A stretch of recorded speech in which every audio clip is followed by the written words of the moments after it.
భోజన విరామం తర్వాత సుప్రీంకోర్టులో విచారణ ప్రారంభమైంది. సోమవారం కమిషన్ చైర్మన్ పేరుస్తామన్నారు ప్రభుత్వ తరపు న్యాయవాది. విద్యుత్ కమిషన్ చైర్మన్ గా ఎల్ నరసింహారెడ్డి కొనసాగకూడదని సుప్రీంకోర్టు స్పష్టం చేసింది.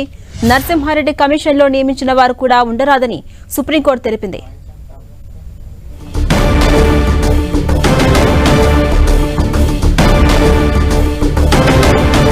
భోజన విరామం తర్వాత సుప్రీంకోర్టులో విచారణ తిరిగి ప్రారంభమైంది. సోమవారం కమిషన్ చైర్మన్ పేరుస్తామన్నారు ప్రభుత్వ తరపు న్యాయవాది సింఘ్వి. విద్యుత్ కమిషన్ చైర్మన్ గా ఎల్ నరసింహారెడ్డి కొనసాగకూడదని సుప్రీంకోర్టు స్పష్టం చేసింది. నరసింహారెడ్డి కమిషన్లో నియమించిన వారు కూడా ఉండరాదని సుప్రీంకోర్టు తెలిపింది.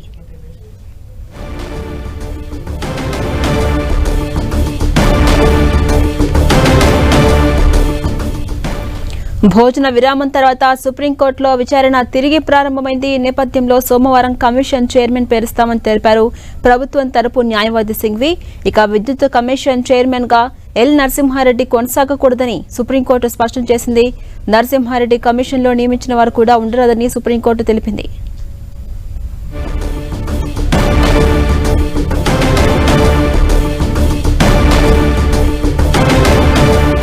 భోజన విరామం తర్వాత సుప్రీంకోర్టులో విచారణ తిరిగి ప్రారంభమైంది. ఇక సోమవారం కమిషన్ చైర్మన్ పేరు తిరిగిస్తామన్నారు ప్రభుత్వ తరపు న్యాయవాది సింఘ్వి. విద్యుత్ కమిషన్ చైర్మన్ గా ఎల్ నరసింహారెడ్డి కొనసాగకూడదని ఇప్పటికే సుప్రీంకోర్టు క్లారిటీ ఇచ్చింది. నరసింహారెడ్డి కమిషన్లో నియమించిన వారు కూడా ఎవరు ఉండరాదని సుప్రీంకోర్టు తెలిపింది.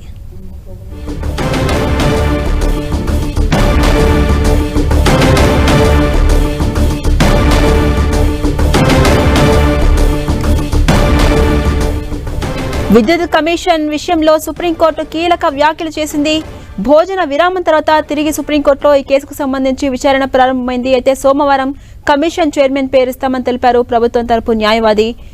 విద్యుత్ కమిషన్ చైర్మన్ గా ఎల్ నరసింహారెడ్డి కొనసాగకూడదని ఇప్పటికే సుప్రీంకోర్టు క్లారిటీ ఇచ్చింది. ఈ నేపథ్యంలో నరసింహారెడ్డి కమిషన్లో నియమించిన వారు కూడా ఎవరూ ఉండరాదని సుప్రీంకోర్టు తెలిపింది.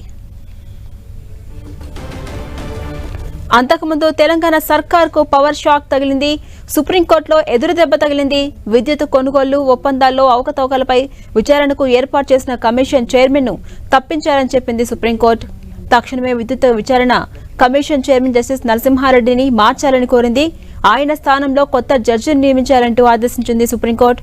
ఇక సోమవారం తర్వాత కొత్త చైర్మన్ పేరును చెబుతామని ఇప్పటికే తెలంగాణ సర్కార్ తెలిపింది. తెలంగాణ ప్రభుత్వం ఏర్పాటు చేసిన విద్యుత్ కమిషన్ ను రద్దు చేయాలంటూ కేసీఆర్ సుప్రీంకోర్టులో పిటిషన్ దాఖలు చేశారు. ఈ పిటిషన్ పై సుప్రీంకోర్టులో వాడివేడిగా వాదనలు జరిగాయి. అయితే ఈ పిటిషన్ విచారణ సందర్భంగా సుప్రీంకోర్టు ప్రధాన న్యాయమూర్తి జస్టిస్ చంద్రచూడ్ కీలక వ్యాఖ్యలు చేశారు. కమిషన్ చైర్మన్ ప్రెస్ మీట్ ఎలా పెడతారని ప్రశ్నించారు. కమిషన్ చైర్మన్ తన అభిప్రాయాలు ఎలా వ్యక్తం చేస్తారని నిలదీశారు న్యాయమూర్తి.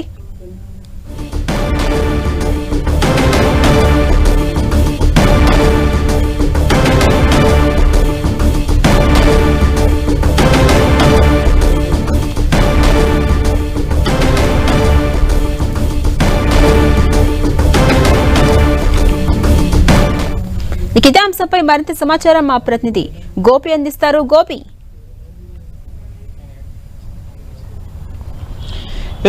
విద్యుత్ ఒప్పందాల విచారణకు తెలంగాణ ప్రభుత్వం వేసిన కమిషన్ జస్టిస్ ముఖ్యంగా ఎల్ నరసింహారెడ్డి కమిషన్ నుంచి ఆయన్ని తొలగించడం జరిగింది. సుప్రీంకోర్టు ప్రధానంగా ఆయన మీడియా సమావేశాన్ని నిర్వహించి ఇటు కేసీఆర్ విచారణకు హాజరు కాక మునిపే ఇందులో విద్యుత్ కొనుగోళ్ల విషయంలోనూ అలాగే థర్మల్ ప్లాంట్ల ఏర్పాటు తదితర అంశాల్లో అవకతవకలు జరిగినట్లుగా ఆయన మాట్లాడారు అన్న అంశానికి సంబంధించి సుప్రీంకోర్టులో కేసీఆర్ తరఫు న్యాయవాది ముకుల్ రోహత్గి అభ్యంతరం వ్యక్తపరచడం జరిగింది. కక్ష సాధింపు చర్య ధోరణిలో ఎల్ నరసింహారెడ్డి కమిషన్ వ్యవహార శైలి ఉంది. అసలు ఈ ఎంక్వైరీ కమిషనే చట్టవిరుద్ధం అని చెప్పి వాదనలు వినిపించారు. అయితే సుప్రీంకోర్టు ఈరోజు ఎల్ నరసింహారెడ్డి మీడియా సమావేశాన్ని నిర్వహించడం ముఖ్యంగా తప్పుపట్టడం జరిగింది. అలాగే ఆయన్ని మార్చాలని చెప్పి కూడా ప్రభుత్వానికి సూచించడంతో ప్రభుత్వం తరపు న్యాయవాది నూతన జడ్జిని ఎంక్వైరీ కమిషన్ కి చైర్పర్సన్ గా నియమిస్తాము అని చెప్పి కోర్టుకు తెలియపరచడం జరిగింది. అలాగే ఎవరు నూతన చైర్పర్సన్ ఉంటారు అన్న అంశాన్ని సోమవారం సుప్రీంకోర్టుకు తెలియపరుస్తామని చెప్పి ప్రభుత్వ తరపు న్యాయవాది అభిషేక్ మను సింఘ్వి సుప్రీంకోర్టుకి తెలియజేయడం జరిగింది.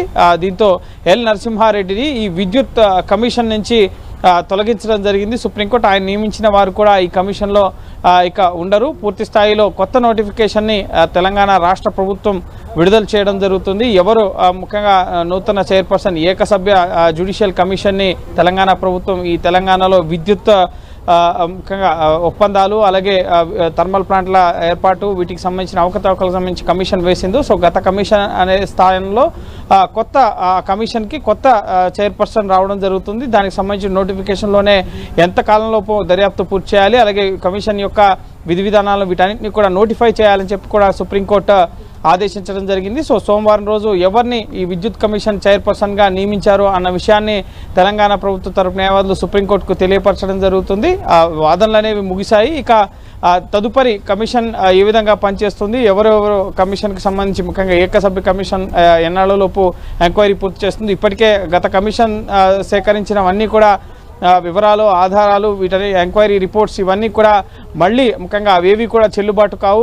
ముఖ్యంగా నరసింహారెడ్డిని తొలగించడం జరిగింది కాబట్టి ఇప్పుడు నూతన చైర్పర్సన్ రావడం జరుగుతుంది కమిషన్కి. మళ్ళీ ఆ కమిషన్ ముందు ముఖ్యంగా గత ప్రభుత్వంలో పనిచేసిన మంత్రి జగదీష్ రెడ్డి కానీ అలాగే ఇతర విద్యుత్ శాఖ అధికారులు కానీ ఎవరైతే స్టేట్మెంట్స్ ఇచ్చారో వాళ్ళు మళ్ళీ నూతన కమిషన్ చైర్పర్సన్ ముందుకు వెళ్ళి మళ్ళీ వాళ్ళు వివరాలను ఇవ్వాల్సి ఉంటుంది. సో ఫెయిర్గా ఈ ముఖ్యంగా ఎంక్వైరీ జరిగే విధంగా ఈరోజు ఆదేశాలు ఇవ్వాలని చెప్పి కూడా కోర్టుని కేసీఆర్ తరపు న్యాయవాది ముకుల్ రోహత్కి కోరడం జరిగింది. అలాగే ఎంక్వైరీ కమిషన్కి సంబంధించిన నోటిఫికేషన్లో అన్ని వివరాలు ఉంటాయని చెప్పి కూడా సుప్రీంకోర్టు స్పష్టం చేయడం జరిగింది. సో ఓవరాల్గా ఈ కేసులో సుప్రీంకోర్టులో ముఖ్యంగా కేసీఆర్ ఏదైతే లేఖ రాశారో జూన్ 15వ తేదీన మీరు ఎంక్వైరీ కమిషన్కి చైర్మన్గా ఉండడం తగదు, మీరు తప్పుకోవాలి అని చెప్పి ఎల్ నరసింహారెడ్డిని ముఖ్యంగా ఆ లేఖలో కేసీఆర్ కోరడం జరిగింది. దానికి అనుగుణంగానే సుప్రీంకోర్టులో కేసీఆర్కి ముఖ్యంగా ఎంక్వైరీ కమిషన్ రద్దు చేయనప్పటికీ కూడా కేసీఆర్ ఎంక్వైరీ కమిషన్ ముందుకు వెళ్ళాలా ఏంటి వీటన్నిటికి సంబంధించి సుప్రీంకోర్టు ఎటువంటి డైరెక్షన్స్ అనేవి ఇవ్వలేదు. నోటిఫికేషన్లోనే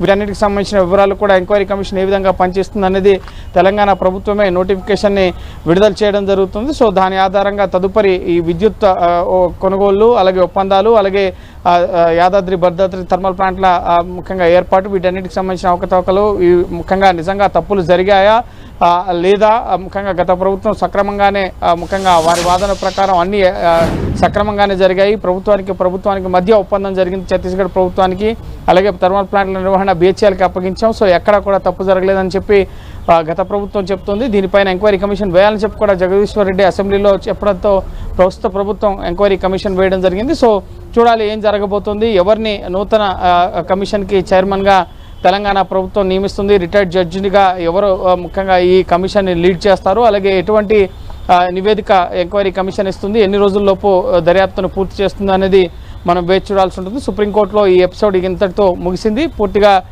ఎల్ నరసింహారెడ్డిని అయితే ఆయన మీడియా సమావేశాన్ని నిర్వహించడం, ఎంక్వైరీ కమిషన్ పూర్తి కాకుండా నివేదిక పూర్తిగా బయటకు రాకుండానే ఎంక్వైరీ కమిషన్ పూర్తి చేయకుండా కేసీఆర్ యొక్క వివరణ తీసుకోకుండానే ఆయన మీడియా సమావేశాన్ని నిర్వహించడాన్ని సుప్రీంకోర్టు తప్పుపట్టడం జరిగింది. సో న్యాయం చేయడం అంటే చేసినట్లు కనిపించాలి కూడా, మీరు ఏ విధంగా మీడియా ముందుకు వెళ్తారు, ఎంక్వైరీ కమిషన్ ఇంకా ఎంక్వైరీ పూర్తి చేయకుండానే ఏ విధంగా వివరాలు వెల్లడిస్తారు అని చెప్పి సుప్రీంకోర్టు ఘాటుగా వ్యాఖ్యానించిన పరిస్థితి. ఈ నేపథ్యంలో కేసీఆర్ అనుకున్నట్లుగానే ఎల్ నరసింహారెడ్డిని కమిషన్ నుంచి తొలగించడం జరిగింది. సో నూతన కమిషన్ ముఖ్యంగా చైర్మన్గా ఎవరుంటారు ఏంటి అనేది సోమవారం తెలంగాణ ప్రభుత్వం సుప్రీంకోర్టుకి తెలియపరచడం జరుగుతుంది. తదుపరి నోటిఫికేషన్ ఆధారంగా ఈ ఎంక్వైరీ కమిషన్ తన దర్యాప్తుని ఈ విద్యుత్ కొనుగోళ్లు అలాగే థర్మల్ ప్లాంట్ల ఏర్పాటు వీటన్నిటికి సంబంధించిన అంశాలపైన పూర్తిగా కమిషన్ ముఖ్యంగా తన ఎంక్వైరీని కొనసాగించబోతోంది.